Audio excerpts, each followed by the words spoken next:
Hi hello welcome back to S P Suryam Life Studio YouTube ಚಾನಲ್ಗೆ ನಿಮಗೆಲ್ಲ ಸ್ವಾಗತ ಸುಸ್ವಾಗತವನ್ನು ಕೋರ್ತಾ ಬನ್ನಿ ಸ್ನೇಹಿತರೆ. ಹ್ಯಾಪಿ ವಾರ ಬುಧವಾರ, ಬನ್ನಿ ಎಲ್ಲರೂ ಸೇರಿ ಮಾಡೋಣ ವಿಶ್ವಕ್ಕೆ ನಮಸ್ಕಾರ ಅಂತ ಹೇಳ್ತಾ ಸ್ನೇಹಿತರೆ, ನಾವು ಯಾವುದೇ ಒಂದು ಕಾರ್ಯಕ್ರಮವನ್ನು ಶುರು ಮಾಡಬೇಕಂತಂದ್ರೆ ಮೊದಲು ನಮ್ಮ ಹೆತ್ತ ತಂದೆ ತಾಯಿಗೆ ಮತ್ತು ವಿಶ್ವಕ್ಕೆ ನಮಸ್ಕರಿಸಿ ನಾವು ಮಾಡೋ ಕಾರ್ಯಕ್ರಮವನ್ನು ಶುರು ಮಾಡಿದ್ರೆ ಎಲ್ಲ ಕಾರ್ಯಕ್ರಮದಲ್ಲಿ ಯಶಸ್ವಿ ಸಿಗತ್ತೆ ಅಂತ ಹೇಳ್ತಾ ಬನ್ನಿ ಸ್ನೇಹಿತರೆ. ಇವತ್ತಿನ ವಿಡಿಯೋದಲ್ಲಿ ಧ್ಯಾನದ ಜೊತೆ ನಿಮಗೆ ಪ್ರತಿನಿತ್ಯ ಒಂದು ವಿಡಿಯೋ ಮತ್ತು ಅದರ ಜೊತೆಗೆ ಇನ್ಕ್ರೆಡಿಬಲ್ ಹೆಲ್ತ್ ಸೀಕ್ರೆಟ್ ಅಂತ ಬಿಟ್ಟು ನಾನು ನಿಮಗೆ ತರ್ತಾ ಇದ್ದೀನಿ. ಅದರಿಂದ ಇವತ್ತು ನಾನು ಬಹಳ ಅಂದರೆ ಬಹಳ ನಿಮಗೆ ಮುಖ್ಯವಾಗಿರತಕ್ಕಂಥ ವಿಷಯನ ನಾನು ತಂದಿದ್ದೀನಿ ಸ್ನೇಹಿತರೆ. ಸೊ ಬನ್ನಿ, ಇದರ ಬಗ್ಗೆ ನಾವು ತಿಳೋಕ್ಕಿಂತ ಮುಂಚೆ ನಾವು ಪ್ರತಿನಿತ್ಯ ಧ್ಯಾನದಿಂದ ನಮಗೆ ಆನಂದ, ಸಂತೋಷ ಮತ್ತು ಆರೋಗ್ಯ ಅಂತ ಹೇಳ್ತಾ ಧ್ಯಾನವನ್ನು ಮಾಡೋಣ ಸ್ನೇಹಿತರೆ. ಬನ್ನಿ, ನಾವು ಸ್ನೇಹಿತರೆ ಧ್ಯಾನವನ್ನು ಮೊದಲನೇದಾಗಿ ಶುರು ಮಾಡ್ಬೇಕಂತಂದ್ರೆ ನೀವು ಮೊದಲು ಒಂದು ನಿರ್ಮಲ ಪ್ರದೇಶವನ್ನು ಆಯ್ಕೆ ಮಾಡ್ಕೋಬೇಕು ಸ್ನೇಹಿತರೆ. ಜೊತೆಗೆ ನಿರ್ಮಲ ಪ್ರದೇಶದ ಜೊತೆಗೆ ನಾವು ಅಲ್ಲಿ ಕುಳಿತುವಾಗ ಯಾವುದೇ ಕಾರಣಕ್ಕೂ ಡೈರೆಕ್ಟ್ ಆಗಿ ನೆಲದ ಮೇಲೆ ಕುಳಿತುಕೋಬಾರ್ದು ಮತ್ತು ನಮಗೆ ಯೋಗ ಮ್ಯಾಟ್ ಆಗೋತಕ್ಕಂಥದ್ದು ಮತ್ತು ಚಾಪೆ ಇಲ್ಲ ವಸ್ತ್ರವನ್ನು ನೆಲದ ಮೇಲೆ ಹಾಕ್ಕೊಂಡು ಅದರ ಮೇಲೆ ಕುಳಿತುಕೊಂಡು ಧ್ಯಾನ ಮಾಡೋದ್ರಿಂದ ತುಂಬ ಒಳ್ಳೆಯದು ಸ್ನೇಹಿತರೆ. ಯಾಕೆಂತಂದರೆ ನೆಲದ ಮೇಲೆ ಡೈರೆಕ್ಟಾಗಿ ಕೂರಬಾರ್ದು ಅಂತಂದರೆ ನಮಗೆ ಅಲ್ಲಿ ಇರತಕ್ಕಂಥ ನೆಗೆಟಿವ್ ಮತ್ತು ಪಾಸಿಟಿವ್ ಎನರ್ಜಿಗಳು ಇರ್ತವೆ ಸ್ನೇಹಿತರೆ. ನಮಗೆ ಪಾಸಿಟಿವ್ ಎನರ್ಜಿ ಬೇಕಂತಂದರೆ ನಾವು ಈ ಥರ ಚಾಪೆನೋ ಇಲ್ಲ ಯೋಗ ಮ್ಯಾಟೋ ಇಲ್ಲ ಒಂದು ವಸ್ತ್ರವನ್ನು ಹಾಕ್ಕೊಂಡು ಅದ್ರ ಮೇಲೆ ಕುತ್ಕೊಂಡು ಧ್ಯಾನ ಮಾಡೋದ್ರಿಂದ ನಮಗೆ ಎಲ್ಲವೂ ಪಾಸಿಟಿವ್ ಎನರ್ಜಿ ಬರುತ್ತೆ ಅಂತ ಹೇಳ್ಬಿಟ್ಟು ನಿಮಗೆ ತಿಳಿಸ್ತೀನಿ ಸ್ನೇಹಿತರೆ. ಮತ್ತು ಅದಾದ ನಂತರ ನಾವು ಈಗ ಏನು ಮಾಡಬೇಕಂತ ಸ್ನೇಹಿತರೆ ನೋಡಿ, ಧ್ಯಾನವನ್ನು ಮಾಡಬೇಕಂತಂದರೆ ಮೊದಲನೇದಾಗಿ ನಾವು ಮನಸ್ಸನ್ನು ಹಗರ ಮಾಡ್ಕೋಬೇಕು ಸ್ನೇಹಿತರೆ. ನೀವು ಮನಸ್ಸನ್ನು ಯಾವುದೇ ಕಾರಣಕ್ಕೂ ಯೋಚನೆ ಮಾಡಬಾರ್ದು ಮತ್ತು ಚಿಂತೆಗಳು ಇರಬಾರ್ದು ಮತ್ತು ಒತ್ತಡವೂ ಇರಬಾರ್ದು. ನೀವು ಧ್ಯಾನವನ್ನು ಮಾಡಬೇಕಂತಂದರೆ ಏಕಾಗ್ರತೆಯಲ್ಲಿ ಮಾಡಬೇಕು ಸ್ನೇಹಿತರೆ. ಸೊ ಬನ್ನಿ, ಹೇಗೆ ಮಾಡೋದಂತ ಬಿಟ್ಟು ನಾನು ನಿಮಗೆ ಸ್ಟೆಪ್ ಬೈ ಸ್ಟೆಪ್ ತೋರಿಸ್ತೀನಿ. ಮತ್ತು ಅದೇ ಥರ ಯಾರು ಹೊಸದಾಗಿ ಈ ವಿಡಿಯೋನ ನೋಡ್ತಾ ಇದ್ರು ದಯವಿಟ್ಟು S P Suryam Life Studio YouTube ಚಾನಲ್ಗೆ ಫ್ಯಾಮಿಲಿ ಮೆಂಬರ್ ಆಗಿ ಅಂತ ಹೇಳ್ತಾ ಬನ್ನಿ ಸ್ನೇಹಿತರೆ, ಶುರು ಮಾಡೋಣ. ನೋಡಿ ಸ್ನೇಹಿತರೆ, ಮೊದಲನೇದಾಗಿ ನಾವು ನಿರ್ಮಲ ಪ್ರದೇಶವನ್ನು ಆಯ್ಕೆ ಮಾಡಿದ್ದೀವಿ.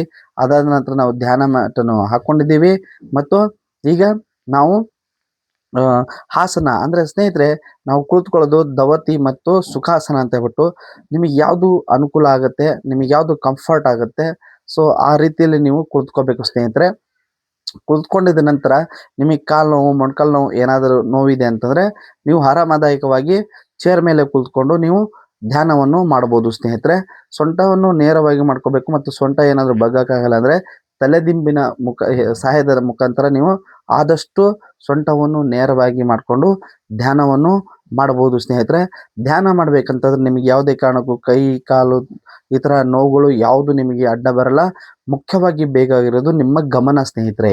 ಸೊ ಆ ಗಮನವನ್ನು ನೀವು ಎಷ್ಟು ಇಡ್ತೀರೋ ಅಷ್ಟು ನಿಮಗೆ ಲಾಭ ಧ್ಯಾನದಿಂದ ಸಿಗುತ್ತವೆ ಸ್ನೇಹಿತರೆ. ಸೊ ಬನ್ನಿ ಈಗ ಶುರು ಮಾಡೋಣ. ನೋಡಿ ಸ್ನೇಹಿತರೆ, ಮೊದಲು ನಾವು ಸೊಂಟವನ್ನು ನೇರವಾಗಿ ಮಾಡಿಕೊಂಡು ಇದು ಬಂದ್ಬಿಟ್ಟು ಉತ್ಸಾಸನ ಮುದ್ರಾ ಸ್ನೇಹಿತರೆ. ಸೊ ಇದು ಬಂದ್ಬಿಟ್ಟು ಉತ್ಸಾಸನ ಮುದ್ರಾ, ಇದು ಬಂದ್ಬಿಟ್ಟು ಚಿನ್ನ ಮುದ್ರಾ ಸ್ನೇಹಿತರೆ.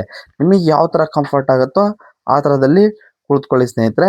ಸೊ ನೀವು ಆಸನದಲ್ಲಿ ಕುಳಿತಾದ ನಂತರ ನೋಡಿ ಸೊಂಟವನ್ನು ನೇರವಾಗಿ ಮಾಡ್ಕೋಬೇಕು. ಸೊಂಟವನ್ನು ನೇರವಾಗಿ ಮಾಡಿಕೊಂಡು ಒಂದು ನಿಧಾನವಾಗಿ ದೀರ್ಘ ಉಸಿರನ್ನು ತಗೊಂಡು ಉಸಿರನ್ನು ಬಿಡೋತಕ್ಕಂಥದ್ದು ಮಾಡಿ ಸ್ನೇಹಿತರೆ.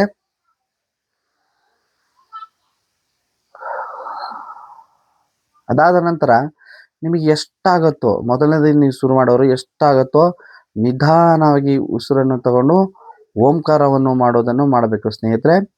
ನಾವು ಧ್ಯಾನದ ಫೌಂಡೇಶನ್ ಎಂದೇ ಕರೆಯಲ್ಪಟ್ಟಂಥ ಓಂಕಾರ ಮತ್ತು ಭ್ರಮರಿಯನ್ನು ನಾವು ಮೊದಲು ಮಾಡಬೇಕು. ಈಗ ಮೊದಲನೇದಾಗಿ ನಾವು ಓಂಕಾರವನ್ನು ಮಾಡ್ತಾ ಇದ್ದೀವಿ. ನೋಡಿ, ಸೊಂಟವನ್ನು ನೇರವಾಗಿ ಇಟ್ಕೊಳ್ಳಿ.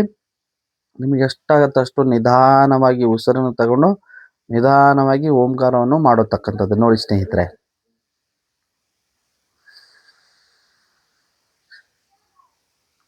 ಓ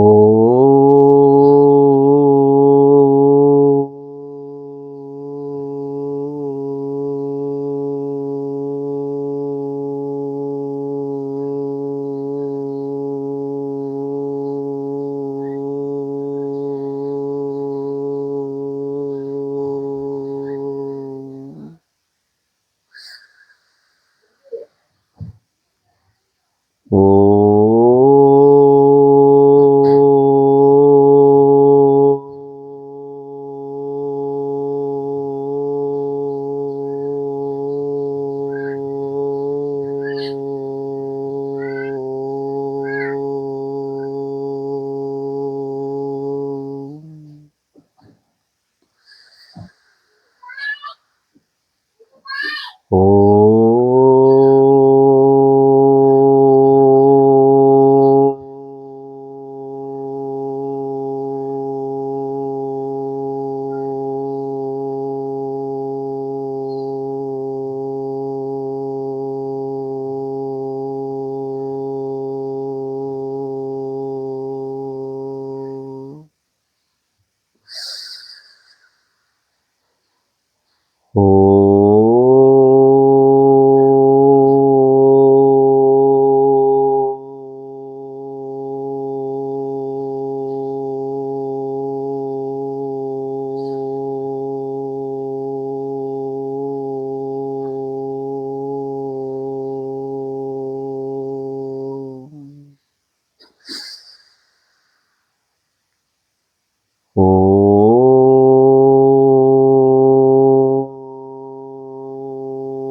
ಆದ ನಂತರ ಕೈಯನ್ನು ರಿಲೀಸ್ ಮಾಡಿ 2 ಕೈಯನ್ನು ಚೆನ್ನಾಗಿ ಉಜ್ಜಿಕೊಳ್ಳಿ ಮತ್ತು ಕಣ್ಣಿನ ರೆಪ್ಪೆಯನ್ನು ಒರೆಸಿ ನಿಧಾನವಾಗಿ ಕಣ್ಣನ್ನು ತೆರೆಯಿರಿ ಸ್ನೇಹಿತರೆ. ಸೊ ಇದು ಬಂದ್ಬಿಟ್ಟು ಓಂಕಾರ ಸ್ನೇಹಿತರೆ. ಓಂಕಾರ ಅಂತಂದ್ರೆ ನೋಡಿ, ಮೊದಲನೇದಾಗಿ ನೀವು ಶುರು ಮಾಡೋರಿಗೆ ನಿಮಗೆ ಸ್ವಲ್ಪ ಕಷ್ಟ ಮತ್ತು ಕಠಿಣ ಅನಿಸ್ಬೋದು. ನೀವು ಬರ್ತಾ ಬರ್ತಾ ಬರ್ತಾ ಬರ್ತಾ ಇವುಗಳನ್ನ ಪ್ರತಿನಿತ್ಯ 21 ಬಾರಿ ನೀವು ಮಾಡ್ತಾ ಬಂದಿದ್ದೀರಿ ಅಂದ್ರೆ ಸ್ನೇಹಿತರೆ, ನಿಮಗೆ ಕುತ್ತಿಗೆಯ ಕೆಳಭಾಗ ಮತ್ತು ಎಲ್ಲಕ್ಕೆ ಸ್ಪರ್ಶವನ್ನು ಕೊಟ್ಟು ಮತ್ತು ಶ್ವಾಸಕೋಶವನ್ನು ಉಸಿರಾಡತಕ್ಕಂಥದ್ದಕ್ಕೆ ವ್ಯಾಯಾಮ ಮಾಡಿಸತಕ್ಕಂಥದ್ದು ಮಾಡುತ್ತೆ. ಅದಕ್ಕಿಂತ ಎಲ್ಲ ಹೆಚ್ಚಾಗಿ ಈ ಗಂಟಲು ಅಂದರೆ ಧ್ವನಿ ಪೆಟ್ಟಿಗೆ ಏನಿದೆ ಸ್ನೇಹಿತರೆ, ಈ ಗಂಟಲಿಗೆ ನಿಮಗೆ ಥೈರಾಯ್ಡ್ ಬರತಕ್ಕಂಥದ್ದು ಇಡೀ ನಮ್ಮ ಧ್ವನಿ ಪೆಟ್ಟಿಗೆಯ ಆರೋಗ್ಯವನ್ನು ಸುಧಾರಿಸತಕ್ಕಂಥದ್ದು ಮಾಡುತ್ತೆ. ಮತ್ತೆ ಅದರ ಜೊತೆಗೆ ಪ್ರತಿನಿತ್ಯ ನೀವು ಇದನ್ನು ಮಾಡ್ತಾ ಬಂದರೆ ನಿಮಗೆ ಈ ಹಾಡು ಹಾಡೋರಾಗಿರಲಿ ಮತ್ತು ಆ್ಯಂಕರಿಂಗ್ ಮಾಡೋರಾಗಿರಲಿ ಮತ್ತು ನೀವು ಬೋಧನೆ ಮಾಡೋರಾಗಿರಲಿ, ಸ್ಕೂಲಲ್ಲಿ ಟೀಚಿಂಗ್ ಮಾಡೋರಾಗಿರಲಿ, ನ್ಯೂಸ್ ಪೇಪರ್ ಓದೋರಾಗಿರಲಿ, ಪ್ರತಿಯೊಬ್ಬರಿಗೆ ನೀವೇನು ಸ್ಪೆಷಲ್ಲಾಗಿ ವರ್ಕ್ ಮಾಡ್ತೀನಿ ಅಂತ ಹೇಳ್ತಾ ಇರ್ತೀರೋ ನಿಮಗೆಲ್ಲರಿಗೂ ಇದು ಉಪಯೋಗ ಆಗುತ್ತೆ ಸ್ನೇಹಿತರೆ. ಸೊ ಅದರಿಂದ ಪ್ರತಿನಿತ್ಯ 21 ಬಾರಿ ಮಾಡಿ ಮತ್ತು ನಿಮ್ಮ ಗಂಟಲನ್ನು ಆರೋಗ್ಯ ಇಟ್ಕೊಳ್ಳಿ ಮತ್ತು ನೀವು ಮಾಡೋ ಕೆಲಸವನ್ನು ಇಂಪ್ರೂವ್ ಮಾಡ್ಕೋಬೋದು. ನಮ್ಮ ಧ್ವನಿ ಪೆಟ್ಟಿಗೆಯ ರಾಗವನ್ನು ಇಂಪ್ರೂವ್ ಮಾಡತಕ್ಕಂಥದ್ದು ಸಹಾಯ ಮಾಡುತ್ತದೆ ಸ್ನೇಹಿತರೆ. ಅದರಿಂದ ಪ್ರತಿನಿತ್ಯ ನೀವು ಮಾಡಬೇಕು. 1 ದಿನ 2 ದಿನ ಮಾಡದೆ ಮತ್ತೆ ಬಿಟ್ಟೆ ಅಂದರೆ ಆ ಥರ ಆಗಲ್ಲ. ಪ್ರತಿದಿನ 21 ಬಾರಿ ಮಾಡೋದ್ರಿಂದ ಇವೆಲ್ಲ ಲಾಭಗಳು ನೀವು ಪಡೆಯಬಹುದು ಸ್ನೇಹಿತರೆ. ಸೊ ಬನ್ನಿ, ಈಗ ಓಂಕಾರ ಆಯಿತು, ನೆಕ್ಸ್ಟ್ ನಾವು ಭ್ರಾಮರಿ ಪ್ರಾಣಾಯಾಮನ ಮಾಡೋಣ ಸ್ನೇಹಿತರೆ. ಭ್ರಾಮರಿ ಪ್ರಾಣಾಯಾಮ ಹೇಗೆ ಮಾಡೋದನ್ನು ತೋರಿಸ್ತೀನಿ ಬನ್ನಿ ಸ್ನೇಹಿತರೆ. ನೀವು ಭ್ರಾಮರಿ ಪ್ರಾಣಾಯಾಮ ಮಾಡಬೇಕಂತ 2 ರೀತಿಯಲ್ಲಿ ಮಾಡ್ಬೋದು ಸ್ನೇಹಿತರೆ. ಒಂದನೇದಾಗಿ ಬಂದ್ಬಿಟ್ಟು ನೋಡಿ, ನಾವು ಈ ಥರ ಇಟ್ಕೋಬೇಕು. ನಮ್ಮ ಮೂಗನ್ನು ಹೀಗೆ ಇಟ್ಕೊಂಡು ನೋಡಿ, ಈ ಥರ ಈ ಥರ ನಾವು ಹಿಡಿದು ಮಾಡೋದ್ರಿಂದ ನಮಗೆ ಇಲ್ಲಿ ಹೇಗೆ ಅದು ವೈಬ್ರೇಟ್ ಆಗತ್ತೆ ಅನ್ನೋದನ್ನ ನಾವು ಗಮನಿಸ್ಬೋದು. ಅದಾದ ನಂತರ ನೋಡಿ, ಹೀಗೆ ಶಂಖಮುದ್ರದಲ್ಲಿ ಕೂಡ ನೀವು ಭ್ರಾಮರಿ ಪ್ರಾಣಾಯಾಮನ ನೀವು ಮಾಡ್ಬೋದು ಸ್ನೇಹಿತರೆ. ಸೊ ಭ್ರಾಮರಿ ಪ್ರಾಣಾಯಾಮ ನೋಡ್ರಿ, 3 ಬೆರಳು ಮತ್ತು ಹೆಬ್ಬೆರಳು ಮಧ್ಯದಲ್ಲಿ ಕಿರು ಮೇಲೆ ಮಾಡೋದ್ರಿಂದ ಇದು ಶಂಖಮುದ್ರ ಅಂತ ಕರಿತೀವಿ. ಸೊ ಇದರಲ್ಲಿ ಮಾಡೋದ್ರಿಂದ ನಿಮಗೆ ಇನ್ನೊಂದು ಜೊತೆಗೆ ಬೆನಿಫಿಟ್ ಸಿಗುತ್ತೆ ಸ್ನೇಹಿತರೆ. ಇದು ಬಂದ್ಬಿಟ್ಟು ನಿಮಗೆ ಅರ್ಧ ನಿದ್ರೆ ಬರ್ತಾ ಇಲ್ಲ ಅನ್ನೋರಿಗೆ ಮತ್ತು ಜ್ಞಾಪಕ ಶಕ್ತಿ ಇಲ್ಲ ಅನ್ನೋರಿಗೆ ಮತ್ತು ಕೆಟ್ಟ ಕೆಟ್ಟ ಯೋಚನೆಗಳು ಬರ್ತವೆ. ಬ್ಯಾಡ್ ಅಂದರೆ ಏನೋ ನೆಗೆಟಿವ್ ಥಾಟ್ಸ್ಗಳು ಅಂತ ಬಿಟ್ಟು ಏನು ಹೇಳ್ತೀವಿ ಅವನ್ನೆಲ್ಲ ಹೋಗ್ಲಾಡಿಸ್ಲಿಕ್ಕೆ ಇದು ಸಹಾಯ ಮಾಡುತ್ತೆ ಸ್ನೇಹಿತರೆ. ಸೊ ಅದರಿಂದ ನೀವು ಶಂಖಮುದ್ರದಲ್ಲಿ ನೀವು ಭ್ರಮರಿ ಮಾಡೋದ್ರಿಂದ ಬಹಳ ಒಳ್ಳೆಯದು. ಸೊ ಬನ್ನಿ ಭ್ರಮರಿ ಮುದ್ರ ಹೇಗೆ ಮಾಡ್ಬೇಕಂತ ಬಿಟ್ಟು ತೋರಿಸ್ತೀನಿ. ನೋಡಿ, ಸೊಂಟವನ್ನು ನೇರವಾಗಿ ಮಾಡ್ಕೊಳ್ಳಿ ಮತ್ತು ಕಣ್ಣನ್ನು ಮುಚ್ಚಿ ಸ್ನೇಹಿತರೆ.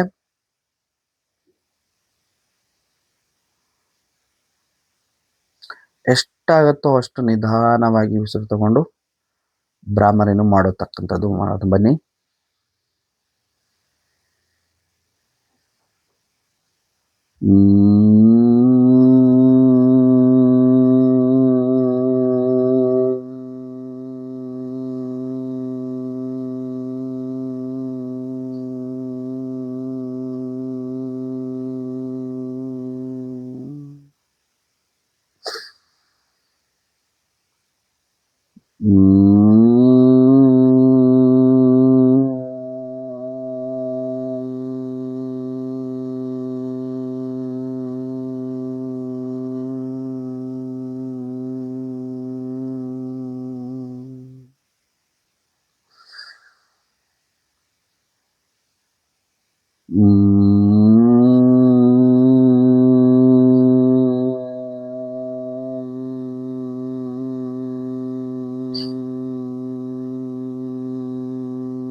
ಆದ ನಂತರ ಕೈಯನ್ನು ರಿಲೀಸ್ ಮಾಡಿ ಮತ್ತು ಎರಡು ಕೈಯನ್ನು ಉಜ್ಜಿಕೊಂಡು ಕಣ್ಣಿನ ರೆಪ್ಪೆಯನ್ನು ಒರೆಸಿ ಆರಾಮದಾಯಕವಾಗಿ ಕಣ್ಣನ್ನು ತೆರೆಯಿರಿ ಸ್ನೇಹಿತರೆ.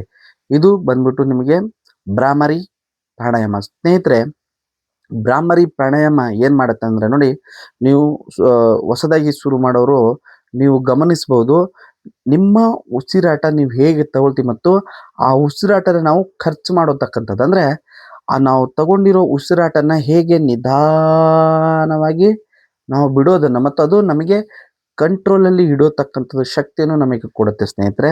ಜೊತೆಗೆ ನಮ್ಮ ಕುತ್ತಿಗೆಯ ಮೇಲ್ಭಾಗ ಅಂದರೆ ತಲೆ, ಮೆದುಳಾಗಿರ್ಬೋದು, ಕಣ್ಣು, ಮೂಗು, ಬಾಯಿ, ಕಿವಿ ಇವುಗಳಿಗೆಲ್ಲಗೆ ವೈಬ್ರೇಟ್ ಕೊಡತಕ್ಕಂಥದ್ದು ಮಾಡುತ್ತೆ. ಮತ್ತು ಇದು ಅರ್ಧ ತಲೆನೋವು ಇದೆ ಅನ್ನೋರು, ಮೈಗ್ರೇನ್ ಇದೆ ಅನ್ನೋರು, ಮತ್ತು ರಾತ್ರಿ ಟೈಮ್ ನಿದ್ದೆ ಬರ್ತಾ ಇಲ್ಲ ಅನ್ನೋರು, ಮತ್ತು ನಿಮಗೆ ಜ್ಞಾಪಕ ಶಕ್ತಿ ಕಡಿಮೆ ಇದೆ, ನಾನು ಓದೋದ್ರೆಷ್ಟು ತಲೆಗೆ ಹತ್ತುತ್ತಾ ಇಲ್ಲ ಅನ್ನೋರು, ಮತ್ತು ಏನಾದರೂ ಒಂದು ಕೆಲಸ ಮಾಡಬೇಕಾದ್ರೆ ಸಡನ್ಲಿ ಮರ್ತೋಗ್ಬಿಟ್ಟಿದ್ದೀನಿ ಅಂತ ಬಿಟ್ಟು ಅನ್ನೋರು, ಆ ಥರ ಮರುಗಳು ಇರೋರಿಗೆ ಬಹಳ ಅಂದರೆ ಬಹಳ ಅನುಕೂಲ ಮಾಡುತ್ತೆ ಸ್ನೇಹಿತರೆ. ಇವುಗಳೆಲ್ಲ ಬೆನಿಫಿಟ್ ನಿಮಗೆ ದೊರೀತದೆ. ಅದರಿಂದ ಪ್ರತಿನಿತ್ಯ ನೀವು ಭ್ರಾಮರಿ ಪ್ರಾಣಾಯಾಮ ಕೂಡ ನೀವು 21 ಬಾರಿ ನೀವು ಆರಾಮದಾಯಕವಾಗಿ ಮಾಡ್ಕೋಬೋದು ಸ್ನೇಹಿತರೆ. ಸೊ ಪ್ರತಿನಿತ್ಯ ನೀವು ಮಾಡ್ಕೊಂಡು ಬರ್ತಾ ಇದ್ರೆ ನಿಮಗೆ ಇವೆಲ್ಲ ಬೆನಿಫಿಟ್ಸ್ ಸಿಗತ್ತೆ ಸ್ನೇಹಿತರೆ ಭ್ರಾಮರಿ ಪ್ರಾಣಾಯಾಮದಲ್ಲಿ. ಸೊ ಈಗ ನಾವು ಓಂಕಾರ ಮತ್ತು ಭ್ರಾಮರಿನೂ ಮಾಡಿದ್ದೀವಿ.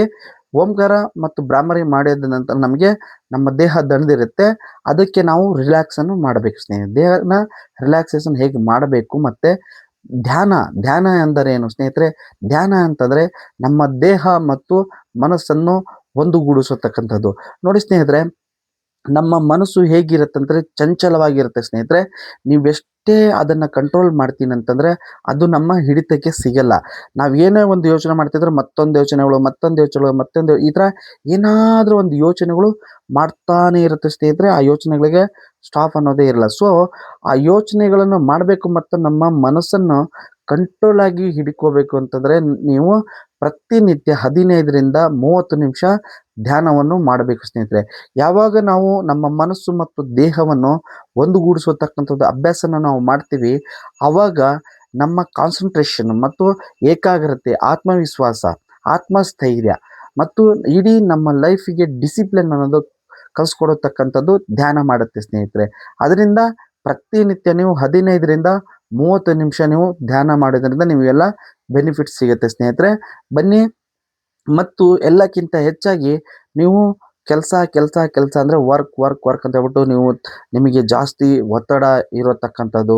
ಆಮೇಲೆ ಕೆಲವರಿಗೆ ದೇಹದಲ್ಲಿರೋ ಎಲ್ಲ ಅಂಗಾಂಗಗಳು ಆರೋಗ್ಯ ಆಗಿದ್ದರೂ ಮಾನಸಿಕ ಒತ್ತಡದಿಂದ ಕಾಯಿಲೆಗಳು ಬರತಕ್ಕಂಥದ್ದು ಇವತ್ತಿನ ದಿನಗಳಲ್ಲಿ ನಾವು ನೋಡ್ತಾ ಇದ್ದೀವಿ ಸ್ನೇಹಿತರೆ. ಅದರಿಂದ ನಿಮಗೆ ಸ್ಟ್ರೆಸ್ ದೂರ ಮಾಡಬೇಕು, ನಿಮ್ಮ ಆ ಒತ್ತಡವನ್ನು ದೂರ ಮಾಡಬೇಕು ಅಂತಂದರೆ ಪ್ರತಿನಿತ್ಯ ನೀವು ಧ್ಯಾನ 15ರಿಂದ 30 ನಿಮಿಷ ಮಾಡಿದ್ರೆ ಅದರ ಜೊತೆಗೆ ನಿಮ್ಮ ಒತ್ತಡ ದೂರ ಆಗುತ್ತೆ, ಭಯ ಆತಂಕ ಅನ್ನೋದೆಲ್ಲ ದೂರ ಆಗಿ ನಿಮಗೆ ಏಕಾಗ್ರತೆ ಅನ್ನೋದು ಯಾವಾಗ ಬರುತ್ತೆ ಸ್ನೇಹಿತರೆ, ಕಾನ್ಸಂಟ್ರೇಷನ್ ಅನ್ನೋದು ಅದು ನಿಮಗೆ ಬೆಳವಣಿಗೆ ಆಯ್ತಂತಂದರೆ ನೀವು ಮಾಡೋ ಪ್ರತಿಯೊಂದು ಕೆಲಸ ನಿಮಗೆ ಆರಾಮದಾಯಕವಾಗಿ ಮತ್ತು ಹಗುರವಾಗಿ ಆಗತ್ತಂತ ಹೇಳ್ಬಿಟ್ಟು ನಾನು ನಿಮಗೆ ತಿಳಿಸ್ಕೊಡ್ತೀನಿ ಸ್ನೇಹಿತರೆ.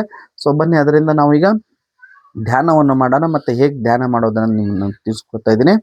ಸೊ ನೀವು ಆರಾಮದಾಯಕವಾಗಿ ನಿಮ್ಗೆ ಯಾವ ಆಸನದಲ್ಲಿ ಕುಳಿತಿದ್ರೋ ಆಸನದಲ್ಲಿ ಆರಾಮದಾಯಕವಾಗಿ ಕುಳಿತುಕೋಬೇಕು ಮತ್ತು ಸೊಂಟವನ್ನು ನೇರವಾಗಿ ಮಾಡ್ಕೋಬೇಕು. ಮತ್ತು ನಾವು ನೋಡಿ ಸ್ನೇಹಿತರೆ, ಇದನ್ನು ನಾವು ಧ್ಯಾನವನ್ನು ಮಾಡಬೇಕಂದ್ರೆ ಕಣ್ಣನ್ನು ಮುಚ್ತೀವಿ. ಕಣ್ಣನ್ನು ಮುಚ್ಚುವಾಗ ನೋಡಿ, ನಾವು ಕಣ್ಣು ಮುಚ್ಚಿದ ತಕ್ಷಣ ಸ್ನೇಹಿತರೆ ನಮ್ಮ ಕಣ್ಣು ಮುಂದೆ ನೂರಾರು ಯೋಚನೆ ಬರಲಿಕ್ಕೆ ಶುರು ಆಗುತ್ತೆ. ಅಂದರೆ ನಾವೇನಾದರೂ ಕೆಲಸ ಮಾಡಿದ್ರೆ ಮರ್ತಿರೋದಾಗಿರಲಿ, ಅಥವಾ ಏನಾದರೂ ಕೆಲಸ ಮಾಡೋದಾಗಿರಲಿ, ಎಲ್ಲಾದರೂ ಹೋಗೋದಾಗಿರಲಿ, ಏನಾದರೂ ನೋಡೋದಾಗಿರಲಿ, ಅಥವಾ ಏನಾದರೂ ತಿನ್ಬೇಕನ್ನೋದು, ಈ ಥರ ಹಲವಾರು ಯೋಚನೆಗಳು ನಮ್ಮ ಕಣ್ಣು ಮುಂದೆ ಬರ್ತವೆ ಸ್ನೇಹಿತರೆ. ಸೊ ಅವುಗಳನ್ನು ನಾವು ನಿಲ್ಲಿಸಬೇಕಂದ್ರೆ ಹೇಗೆ, ಅದು ಬರೋ ಯೋಚನೆಗಳಿಗೆ ನಾವು ಮತ್ತೆ ರಿಪ್ಲೈನೂ ಮಾಡಬಾರ್ದು ಸ್ನೇಹಿತರೆ. ಸೊ ನೀವು ಮನಸ್ಸಿಗೆ ಹೇಳಬೇಕು, ನಾನು ಧ್ಯಾನವನ್ನು ಮಾಡ್ತಾ ಇದ್ದೀನಿ. ನೋಡಿ, ನೀವು ಆರಾಮಾಗಿ ಹೇಳಿ ನಿಮ್ಮ ಮನಸ್ಸಿಗೆ. ಒಂದು ದೀರ್ಘಾದ ಉಸಿರು ತಗೊಂಡು ಉಸಿರು ಬಿಡಿ ಮೊದಲು.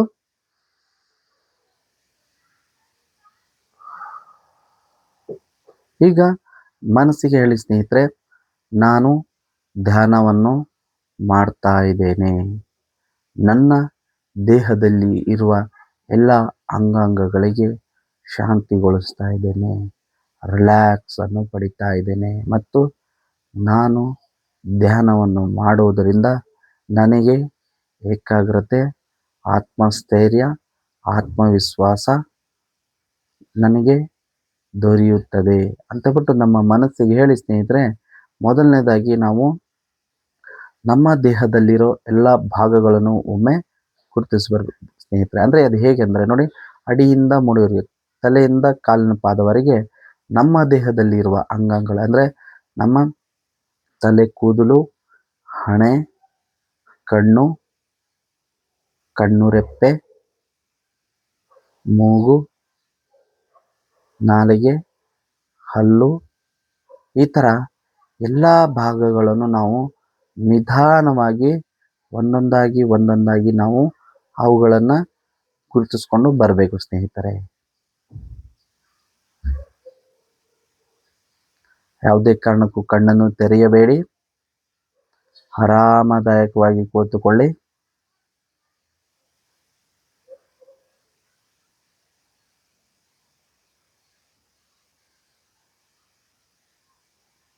ಪ್ರತಿನಿತ್ಯ ಧ್ಯಾನದಲ್ಲಿ ನಮ್ಮ ದೇಹದಲ್ಲಿರೋ ಎಲ್ಲ ಅಂಗಾಂಗಗಳನ್ನು ನಾವು ದಿನಕ್ಕೆ ಒಮ್ಮೆ ಗುರುತಿಸ್ತಾ ಬಂದರೆ ನಮ್ಮ ದೇಹದಲ್ಲಿರೋ ಅಂಗಾಂಗಗಳಲ್ಲಿ ಯಾವುದಾದ್ರೂ ಅಂಗಾಂಗಕ್ಕೆ ಆರೋಗ್ಯದ ಸಮಸ್ಯೆ ಇದೆ ಅಂದರೆ ಅದನ್ನು ನಿವಾರಣೆ ಮಾಡತಕ್ಕಂಥ ಶಕ್ತಿ ಧ್ಯಾನಕ್ಕಿದೆ.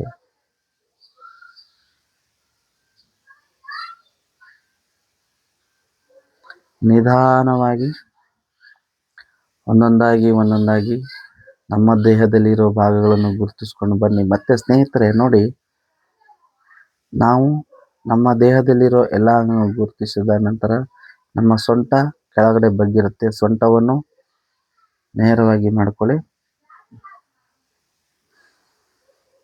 ಮತ್ತು ನಮ್ಮ ಮೂಗಿನ ಉಸಿರಾಟದ ಮೇಲೆ ಗಮನವನ್ನು ಹರಿಸೋಣ ಬನ್ನಿ ಸ್ನೇಹಿತರೆ.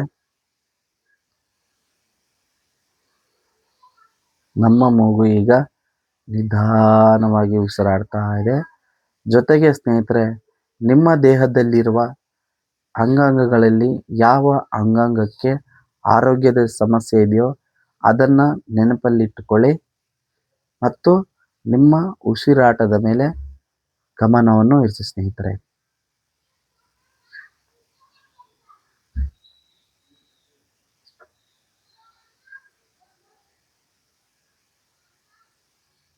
ರಿಲ್ಯಾಕ್ಸ್ ಆಗಿ ಕೂತ್ಕೊಳ್ಳಬೇಕು. ಯಾವುದೇ ಯೋಚನೆಗಳು ಬೇಡ. ಬರುವ ಯೋಚನೆಗಳಿಗೆ ಉತ್ತರವನ್ನು ನೀಡಬಾರದು. ಆರಾಮದಾಯಕವಾಗಿ ಕುಳಿತುಕೊಳ್ಳಿ. ನಿಮ್ಮ ಮೂಗಿನ ಉಸಿರಾಟದ ಮೇಲೆ ಗಮನ ಇರಬೇಕು.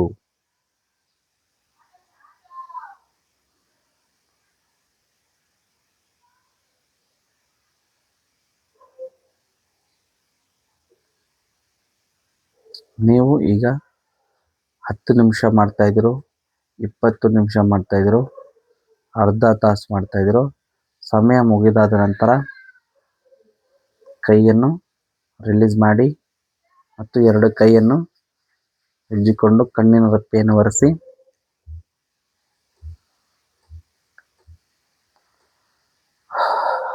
ನೋಡಿ ಸ್ನೇಹಿತರೆ, ಎಷ್ಟು ಸಂತೋಷ ಅನ್ಸುತ್ತೆ ಅಂದರೆ ಮನಸ್ಸಿಗೆ ಎಷ್ಟು ನೆಮ್ಮದಿ ಅಂತಂದರೆ ಸ್ನೇಹಿತರೆ. ಸೊ ನೀವು ಪ್ರತಿನಿತ್ಯ ನೀವು ಮಾಡಿದ್ರೆ ನಿಮಗೆ ಇದು ಅನುಭವ ಸಿಗತ್ತೆ ಮತ್ತು ಆನಂದ. ಮನಸ್ಸಿಗೆ ಯಾವಾಗ ಸಂತೋಷ ನೆಮ್ಮದಿ ಸಿಗುತ್ತೋ ಅವಾಗೆ ನಾವು ಮಾಡೋ ಕೆಲಸದಲ್ಲಿ ಕೂಡ ಅದೇ ಥರ ನೀವು ಎಷ್ಟೇ ಕಷ್ಟ ಇದೆ ಅನ್ನೋ ಕೆಲಸ ಕೂಡ ನಿಮಗೆ ಸುಲಭ ಮತ್ತು ವೇಗವಾಗಿ ಆಗೋತಕ್ಕಂಥದ್ದು ಶಕ್ತಿ ಈ ಧ್ಯಾನ ನೀಡುತ್ತೆ ಸ್ನೇಹಿತರೆ. ಪ್ರತಿನಿತ್ಯ ನೀವು ಧ್ಯಾನ ಮಾಡ್ತಾ ಬರ್ತಾ ಇದ್ರೆ ಒಳ್ಳೆ ಒಳ್ಳೆ ಯೋಚನೆಗಳು ನಿಮಗೆ ಕೊಡತಕ್ಕಂಥದ್ದಾಗತ್ತೆ ಮತ್ತು ಅದರಲ್ಲಿ ನೀವು ಏನು ಅನ್ಕೊಂಡಿರ್ತೀರ ಅಂದರೆ ಅಸಾಧ್ಯವಾದದ್ದನ್ನು ಸಾಧ್ಯವಾಗಿಸತಕ್ಕಂಥ ಶಕ್ತಿ ಈ ಧ್ಯಾನಲ್ಲಿದೆ ಅಂತ ಹೇಳ್ಬಿಟ್ಟು ನಾನು ನಿಮಗೆ ತಿಳಿಸ್ಕೊಡ್ತೀನಿ ಸ್ನೇಹಿತರೆ. ಸೊ ಇದು ಆಗಿತ್ತು ಇವತ್ತಿನ ಧ್ಯಾನ. ಮತ್ತೆ ಬನ್ನಿ ಸ್ನೇಹಿತರೆ, ಪ್ರತಿನಿತ್ಯ ಒಂದು ವಿಡಿಯೋ ಜೊತೆಗೆ ಒಂದು ವಿಷಯಗಳನ್ನು ನಾನು ನಿಮಗೆ ತಿಳಿಸ್ತಾ ಇರ್ತೀನಿ. ಇನ್ಕ್ರೆಡಿಬಲ್ ಹೆಲ್ತ್ ಸೀಕ್ರೆಟ್ ಅಂತಲೇ ಹೇಳ್ಬೋದು. ನೋಡಿ ಸ್ನೇಹಿತರೆ, ನಾನು ಇವತ್ತು ತಂದಿರತಕ್ಕಂಥದ್ದು ನಿಮಗೆ ನೋಡಿ ಸ್ನೇಹಿತರೆ, ಗೋಡಂಬಿ ಮತ್ತು ಬಾದಾಮಿನ ತಂದಿದ್ದೀನಿ ಸ್ನೇಹಿತರೆ. ನಾನು ಇವತ್ತಿನ ವಿಡಿಯೋದಲ್ಲಿ ನಿಮಗೆ ಗೋಡಂಬಿಯ ಬಗ್ಗೆ ನಾನು ನಿಮಗೆ ತಿಳಿಸ್ಕೊಡ್ತೀನಿ ಸ್ನೇಹಿತರೆ. ಸೊ ಗೋಡಂಬಿ ನಾವು ಎಲ್ಲರೂ ನೋಡಿರ್ತೀವಿ ಸ್ನೇಹಿತರೆ. ನೋಡಿ,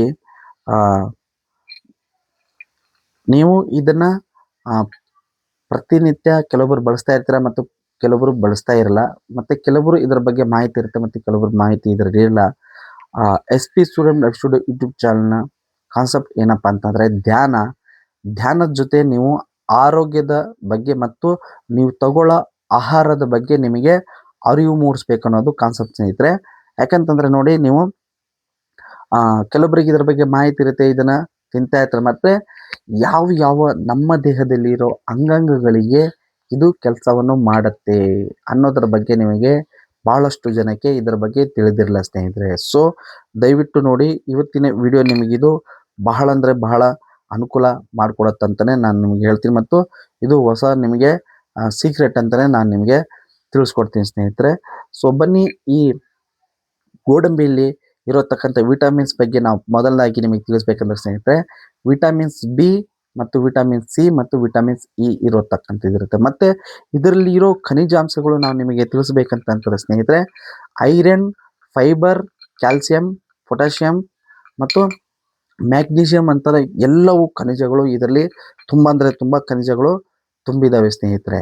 ಸೊ ಇದು ನಮಗೆ ಮೊದಲನೇದಾಗಿ ನಿಮಗೆ ಹೇಳಬೇಕಂತಂದ್ರೆ ಸ್ನೇಹಿತರೆ, ನಮ್ಮ ಜೀರ್ಣಕ್ರಿಯೆಗೆ ಬಹಳ ಉತ್ತಮ ಅಂತ ಅಂದ್ಬಿಟ್ಟು ಹೇಳ್ಬೋದು. ಇದನ್ನು ನಾವು ಪ್ರತಿನಿತ್ಯ ಇದನ್ನು 2ರಿಂದ 4 ತಿನ್ಕೊಂಡು ಬರೋದ್ರಿಂದ ನಮ್ಮ ಜೀರ್ಣಕ್ರಿಯೆಯ ಆರೋಗ್ಯನ ಸ್ವಚ್ಛವಾಗಿ ಇಡತಕ್ಕಂಥದ್ದು ಮಾಡುತ್ತೆ ಮತ್ತು ನಮ್ಮ ಹೃದಯದ ಆರೋಗ್ಯ ಸ್ನೇಹಿತರೆ, ಅಂದರೆ ನಮ್ಮ ಹಾರ್ಟಿಗೆ ಕೆಟ್ಟ ಕೊಲೆಸ್ಟ್ರಾಲ್ ಬರೋದನ್ನು ನಿಂದ್ರಿಸತಕ್ಕಂಥ ಮಾಡಿ ಹಾರ್ಟಿನ ಆರೋಗ್ಯವನ್ನು ಆರೋಗ್ಯವಾಗಿ ಇರಿಸತಕ್ಕಂಥದ್ದು ಮಾಡುತ್ತೆ ಮತ್ತು ರಕ್ತ ವೃದ್ಧಿ ಮಾಡತಕ್ಕಂಥದ್ದು. ಬ್ಲಡ್ ಯಾರಿಗೆ ಹಿಮೋಗ್ಲೋಬಿನ್ ಸಮಸ್ಯೆ ಇದೆ ಅನ್ನೋರು ಮತ್ತು ನಿಮಗೆ ರಕ್ತ ಕಡಿಮೆ ಇದೆ ಅನ್ನೋರು ಇದನ್ನು ಬಳಸ್ತಾ ಬಂತಂದರೆ ನಿಮಗೆ ರಕ್ತ ಇಂಪ್ರೂವ್ ಮಾಡತಕ್ಕಂಥದ್ದು ಆಗುತ್ತೆ ಸ್ನೇಹಿತರೆ. ಮತ್ತು ಇದ್ರ ಜೊತೆಯಲ್ಲಿ ನಿಮಗೆ ನಾನು ಹೇಳ್ಬೇಕಂತ ಇದರ ಬಗ್ಗೆ ಚರ್ಮ, ನಮಗೆ ಚರ್ಮಕ್ಕೆ ಕಾಯಿಲೆ ಇರತಕ್ಕಂಥದ್ದು ಮತ್ತು ಬಿಳಿ ಚರ್ಮ, ಏನು ನಾವು ಬಿಳಿ ಮಚ್ಚೆ ಅಂತ ಹೇಳ್ಬಿಟ್ಟು ಏನು ಹೇಳ್ತೀವಿ ಸ್ನೇಹಿತರೆ, ಬಿಳಿ ಮಚ್ಚೆ ಇರೋರು ಇದನ್ನು ಪ್ರತಿನಿತ್ಯ ನೀವು ಸೇವನೆ ಮಾಡೋದ್ರಿಂದ ನಿಮಗೆ ಚರ್ಮ ರೋಗ ಇರೋದಕ್ಕೆ ಅದು ನಿವಾರಣೆ ಮಾಡತಕ್ಕಂಥದ್ದಾಗುತ್ತೆ. ಮತ್ತು ಜೊತೆಗೆ ಕೂದಲು ಸ್ನೇಹಿತರೆ, ಈಗ ನೋಡಿ ಇವತ್ತಿನ ಜನ್ರೇಷನ್ ನಾವು ನೋಡ್ತಾ ಇದ್ದೀವಿ, ಭಾಳ ಅಂದರೆ ಭಾಳ ನೋಡ್ತಾ ಇದ್ದೀವಿ, ಬಿಳಿ ಕೂದಲು ಆಗೋತಕ್ಕಂಥದ್ದು ಆಗ್ತಿದೆ ಸ್ನೇಹಿತರೆ. ಸೊ ಇವೆಲ್ಲ ಯಾಕೆ ಆಗತ್ತಂತಂದರೆ, ತಾಯಿ ಮಗುನ ಹೇರಬೇಕಂದ್ರೆ ಅವರು ಪ್ರೆಗ್ನೆನ್ಸಿ ಸಮಯದಲ್ಲಿ ಕೆಲವೊಂದು ವಿಟಮಿನ್ಸ್ಗಳು ಅವರಿಗೆ ದೊರಕದೇ ಇರುವಾಗ ಈ ಥರ ಸಮಸ್ಯೆಗಳು ಮತ್ತು ನಮ್ಮ ದೇಹದಲ್ಲಿರೋ ಅಂಗಗಳಿಗೆ ಸಮಸ್ಯೆಗಳನ್ನು ನಾವು ನೋಡ್ಬೋದು. ಸೊ ಇದನ್ನು ನೀವು ಪ್ರತಿನಿತ್ಯ 4 ಗೋಡಂಬಿಯನ್ನು ನೀವು ಅದನ್ನು ಸೇವನೆ ಮಾಡ್ತಾ ಬಂದಿದ್ದೀರಿ ಅಂದರೆ ನಿಮ್ಮ ಕೂದಲು ಕಪ್ಪಗಾಗೋದನ್ನು ನಿಂದಿರಿಸತಕ್ಕಂಥದ್ದು ಇದು ಗೋಡಂಬಿ ಮಾಡುತ್ತೆ ಸ್ನೇಹಿತರೆ. ಚರ್ಮ ಆಯಿತು, ಕೂದಲಾಯಿತು, ಜೀರ್ಣ ಮತ್ತು ಆರೋಗ್ಯ ಮತ್ತು ರಕ್ತ, ಕೆಂಪು ರಕ್ತ ಕಣಗಳನ್ನು ಹೆಚ್ಚು ಮಾಡತಕ್ಕಂಥ ಶಕ್ತಿ. ಜೊತೆಗೆ ನಿಮಗೆ ಸ್ನೇಹಿತರೆ, ಇದು ನಾನು ನಿಮಗೆ ಒಂದು ಭಾಳ ಅಂದರೆ ಭಾಳ ಮುಖ್ಯವಾಗಿರೋ ಟಿಪ್ಸನ್ನು ನಾನು ನಿಮಗೆ ಹೇಳ್ಕೊಡ್ತೀನಿ ಸ್ನೇಹಿತರೆ. ಇದು ಬಂದ್ಬಿಟ್ಟು ಲೈಂಗಿಕ ಸಮಸ್ಯೆ ಇರೋರಿಗೆ, ಅಂದರೆ ನಿಮಗೆ ಏನೋ ಬಿಳಿ ಯೂರಿಯಾ ಕಣ, ಪುರುಷರಲ್ಲಿ ಲೈಂಗಿಕ ಸಮಸ್ಯೆ ಇರೋರಿಗೆ ಬಹಳ ಅಂದರೆ ಬಹಳ ಇದು ನಿಮಗೆ ಉತ್ತಮ ಅಂತ ಹೇಳ್ಬಿಟ್ಟು ನಾನು ಹೇಳ್ತೀನಿ ಸ್ನೇಹಿತರೆ. ಏನಪ್ಪ ಅಂತಂದರೆ ನೋಡಿ, ಇದೇನು ಗೋಡಂಬಿ ಇದೆ. ಸೊ ಈ ಗೋಡಂಬಿಯನ್ನು ನೀವು ಪ್ರತಿನಿತ್ಯ ನಿಮ್ಮ ಪುರುಷರ ಲೈಂಗಿಕ ಸಮಸ್ಯೆಗೆ ನೀವು ಏನು ಮಾಡಬೇಕಂತಂದರೆ, 4 ಗೋಡಂಬಿ, 4 ಬಾದಾಮಿ, 2 ಖರ್ಜೂರ ಮತ್ತು 5ರಿಂದ 10 ಒಣ ದ್ರಾಕ್ಷಿ, ಇವುಗಳನ್ನು ನೀವು ರಾತ್ರಿ ನೆನೆಯಿಡಬೇಕು ಮತ್ತು ಬೆಳಗ್ಗೆ ಅದನ್ನು ಖಾಲಿ ಹೊಟ್ಟೆಯಲ್ಲಿ ಸೇವನೆ ಮಾಡತಕ್ಕಂಥದ್ದು ಮಾಡಬೇಕು. ನೋಡಿ ಸ್ನೇಹಿತರೆ, ನಾನು ಹೇಳ್ತಾ ಇದ್ದೀನಿ, 4 ಗೋಡಂಬಿ, 4 ಬಾದಾಮಿ, 2 ಖರ್ಜೂರ, ಒಣ ಖರ್ಜೂರ, ಇವುಗಳನ್ನು ನೀವು ಮತ್ತು 5ರಿಂದ 10 ಒಣ ದ್ರಾಕ್ಷಿ ಸ್ನೇಹಿತರೆ, ಇವು 4ನ್ನು ನೀವು ರಾತ್ರಿ ನೆನೆ ಇಟ್ಟು ಬೆಳಿಗ್ಗೆ ಖಾಲಿ ಹೊಟ್ಟೆಯಲ್ಲಿ ಇವನ್ನು ಸೇವನೆ ಮಾಡಿ. ಜೊತೆಗೆ ನೀವು ಹಾಲು ಸ್ನೇಹಿತರೆ, 1 ಲೋಟ ಹಾಲನ್ನು ತಗೋಬೇಕು. ಅದ್ರ ಜೊತೆಗೆ ಹಾಲಿಗೆ ನೀವು ಸಕ್ಕರೆ ಆಗಲಿ ಬೆಲ್ಲ ಆಗಲಿ ಆಗಬಾರ್ದು. ಆ ಹಾಲಿಗೆ ನೀವು ಕಲ್ಲು ಸಕ್ಕರೆನ ನೀವು ಬಳಸಿ ಸ್ನೇಹಿತರೆ. ಕಲ್ಲು ಸಕ್ಕರೆನ ಹಾಲಲ್ಲಿ ಹಾಕಿ ನೀವು ಅದನ್ನು ಕುಡಿಯೋದ್ರಿಂದ ಪುರುಷರಲ್ಲಿ, ಮುಖ್ಯವಾಗಿ ಪುರುಷರಲ್ಲಿ ಲೈಂಗಿಕ ಸಮಸ್ಯೆಗೆ ನೀವು ಏನು ಶೀಘ್ರಸ್ಖಲನ ಆಗಿರುತ್ತೆ ಅಂತ ಬಿಟ್ಟು ಹೇಳ್ತೀರಾ, ಮತ್ತು ನಿಮಗೆ ವೀರ್ಯಾಣುಗಳು ಕೌಂಟು ಕಡಿಮೆ ಇದೆ ಅಂತ ಹೇಳ್ಬಿಟ್ಟು ನಾವೇನು ಹೇಳ್ತೀವಿ. ಸೊ ವೀರ್ಯಾಣು ಕೌಂಟನ್ನು ಜಾಸ್ತಿ ಮಾಡತಕ್ಕಂಥದ್ದು ಮತ್ತು ನಿಮಗೆ ಲೈಂಗಿಕ ಸಮಸ್ಯೆಯಲ್ಲಿ ನಿಮಗೆ ಆಯಸ್ಸು ಬರತಕ್ಕಂಥದ್ದನ್ನು ದೂರ ಮಾಡತಕ್ಕಂಥದ್ದು ಮಾಡುತ್ತೆ. ಮತ್ತು ನಿಮಗೆ ವೀರ್ಯಾಣು ಭಾಳ ನಿಮಗೆ ಮುಖ್ಯ ಸ್ನೇಹಿತರೆ. ಸೊ ವೀರ್ಯಾಣು ಕಡಿಮೆ ಇದೆ ಅನ್ನೋರು ಇದನ್ನು ನೀವು 2ರಿಂದ 3 ತಿಂಗಳು ಇದನ್ನು ಮಾಡ್ತಾ ಬಂದಿರಂದರೆ ನಿಮಗೆ ವೀರ್ಯಾಣು ವೃದ್ಧಿ ಆಗುತ್ತೆ ಮತ್ತು ನೀವು ಲೈಂಗಿಕ ಸಮಸ್ಯೆ ಇರೋರಿಗೆ ಆಯುಸ್ಸು ಇದೆ ಅಂತಂದರೆ ಆಯುಸ್ಸು ಬರುತ್ತೆ, ಜಾಸ್ತಿ ಸುಸ್ತು ಥರ ಅನಿಸುತ್ತೆ ಅನ್ನೋರಿಗೆ ಇದು ದೂರ ಮಾಡತಕ್ಕಂಥದ್ದು ಮಾಡುತ್ತೆ ಸ್ನೇಹಿತರೆ. ಸೊ ಇಷ್ಟು ನಮಗೆ ಇದರಲ್ಲಿ ಲಾಭ ಸಿಗುತ್ತೆ ಸ್ನೇಹಿತರೆ. ಮತ್ತು ನಿಮಗೆ ಇನ್ನು ಮುಖ್ಯವಾಗಿ ನಾನು ಹೇಳಬೇಕಂತಂದರೆ, ನಾನೇನು ಹೇಳಿದ್ನಲ್ಲ, ಇದು ಬಂದ್ಬಿಟ್ಟು ನಿಮಗೆ ಚರ್ಮದ ರೋಗ ಅಂತ ಹೇಳ್ಬಿಟ್ಟು ಬಿಳಿ ಚರ್ಮ, ಬಿಳಿ ಮಚ್ಚೆಗಳು ಬರ್ತವೆ ಅಂತ ಹೇಳ್ಬಿಟ್ಟು ಇದನ್ನು ನೀವು ಪ್ರತಿನಿತ್ಯ ಇದನ್ನು ಬಳಸ್ತಾ ಬನ್ನಿ ಸ್ನೇಹಿತರೆ. ಮತ್ತು ಇದರ ಬಗ್ಗೆ ನೀವೇ ಹೇಳ್ತೀರಾ ನಮಗೆ ಹೇಗೆ ಈ ಬದಲಾವಣೆ ಆಗಿದೆ ಅಂತಬಿಟ್ಟು. ಖಂಡಿತವಾಗಿ ನೀವು ಇದನ್ನು ಹೇಳ್ತೀರಂತ ಹೇಳ್ತಾ ಸ್ನೇಹಿತರೆ. ಮತ್ತು ಇದನ್ನು ನಾನು ನಿಮಗೆ ಏನಪ್ಪ ಮುಖ್ಯವಾಗಿ ಹೇಳಬೇಕಂತಂದರೆ, ಇದು ಏನು ನೀವು ನೆನೆ ಇಟ್ಟು ಮತ್ತು ಜೊತೆಗೆ ನೀವು ಲೈಂಗಿಕ ಸಮಸ್ಯೆ ಇರೋರು ಇವುಗಳ ಸೇವನೆ ಮಾಡಿದ ನಂತರ ಪ್ರತಿನಿತ್ಯ 1 ಯಾಲಕ್ಕಿನ ಸ್ನೇಹಿತರೆ, ಪ್ರತಿನಿತ್ಯ 1 ಯಾಲಕ್ಕಿನ ನೀವು ತಿನ್ಕೊಂಡು ಬರೋದ್ರಿಂದ ಕೂಡ ನಿಮಗೆ ಭಾಳ ಅಂದರೆ ಭಾಳ ಅನುಕೂಲ ಆಗತ್ತೆ ಅಂತ ಬಿಟ್ಟು ಹೇಳ್ತಾ ಸ್ನೇಹಿತರೆ, ಇದು ಆಗಿತ್ತು ಇವತ್ತಿನ ವಿಷಯ. ಮತ್ತು ಇದು ನಾವು ಗೋಡಂಬಿ ಒಂದೇ, ಈ ಬಾದಾಮಿಗಳು ನಾನೇನು ಹೇಳ್ದೆ ಅದನ್ನು ಬಿಟ್ಟು ಈ ಗೋಡಂಬಿ ಒಂದೇ ಮಧುಮೇಹ ರೋಗ ಇರೋರು, ಸೊ ಇದರಲ್ಲಿ ಜೆ ಇಂಡೆಕ್ಸ್ ಅನ್ನೋದು ಕಡಿಮೆ ಪ್ರಮಾಣ ಇರೋದ್ರಿಂದ ಮಧುಮೇಹ ಕಾಯಿಲೆ ಇರೋರು ಇದನ್ನು ಆರಾಮಾಗಿ ಇದನ್ನು ಬಳಸಬಹುದು ಸ್ನೇಹಿತರೆ. ಯಾಕಂದರೆ ಇದರಲ್ಲಿ ಜೆ ಇಂಡೆಕ್ಸ್ ಅನ್ನೋದನ್ನು ಇದು ಕಡಿಮೆ ಇರುತ್ತೆ. ಅದರಿಂದ ನೀವು ಮಧುಮೇಹ ಇರೋರು ಗೋಡಂಬಿಯನ್ನು ಆರಾಮಾಗಿ ನೀವು ಸೇವನೆ ಮಾಡ್ಬೋದು ಸ್ನೇಹಿತರೆ. ಮತ್ತು ಸ್ನೇಹಿತರೆ, ಇದು ಆಗಿತ್ತು ಇವತ್ತಿನ ವಿಷಯ. ಮತ್ತು ಸ್ಪೆಷಲ್ ಆಗಿ ನಾನು ಇವತ್ತು ತಿಳಿಸ್ಕೊಟ್ಟಿರತಕ್ಕಂಥ ಗೋಡಂಬಿಯ ಬಗ್ಗೆ, ಮತ್ತು ನಿಮಗೆ ಲೈಂಗಿಕ ಸಮಸ್ಯೆ ಇದೆಯೋ ಮತ್ತು ನೀವು ಆರೋಗ್ಯವಾಗಿದ್ದೀನಿ, ಎಲ್ಲರೂ ಚೆನ್ನಾಗಿದ್ದೀನವರು ಪ್ರತಿನಿತ್ಯ ಇದನ್ನು ಬಳಸೋದ್ರಿಂದ ನಿಮ್ಮ ಚರ್ಮದ ರೋಗ ಮತ್ತು ನಿಮ್ಮ ಕಾಂತಿಯನ್ನು ಮತ್ತು ನಿಮ್ಮ ಕೂದಲನ್ನು ಆರೋಗ್ಯವಾಗಿ ಇಟ್ಕೊಳ್ತಕ್ಕಂಥದ್ದು ನೀವು ಮಾಡ್ಬೋದು ಸ್ನೇಹಿತರೆ. ಯಾರಿಗೆ ಲೈಂಗಿಕ ಸಮಸ್ಯೆ ಇದೆ ಅನ್ನೋರು ದಯವಿಟ್ಟು ನಾನು ಡಿಸ್ಕ್ರಿಪ್ಷನಲ್ಲಿ ಹಾಕಿರ್ತೀನಿ, ಅದರಲ್ಲೆಲ್ಲ ನೀಟಾಗಿ ಓದ್ಕೊಳ್ಳಿ. ಮತ್ತು ಇದನ್ನು 1 ದಿನ 2 ದಿನ ಮಾಡಿದ್ರೆ ನಿಮಗೆ ಯಾವುದೇ ಕಾರಣಕ್ಕೂ ಇದರಿಂದ ಅನುಕೂಲ ಸಿಗಲ್ಲ ಸ್ನೇಹಿತರೆ. ನೀವು ಪ್ರತಿನಿತ್ಯ ಇದನ್ನು 3 ತಿಂಗಳು ನೀವು ಮಾಡಬೇಕು ಸ್ನೇಹಿತರೆ.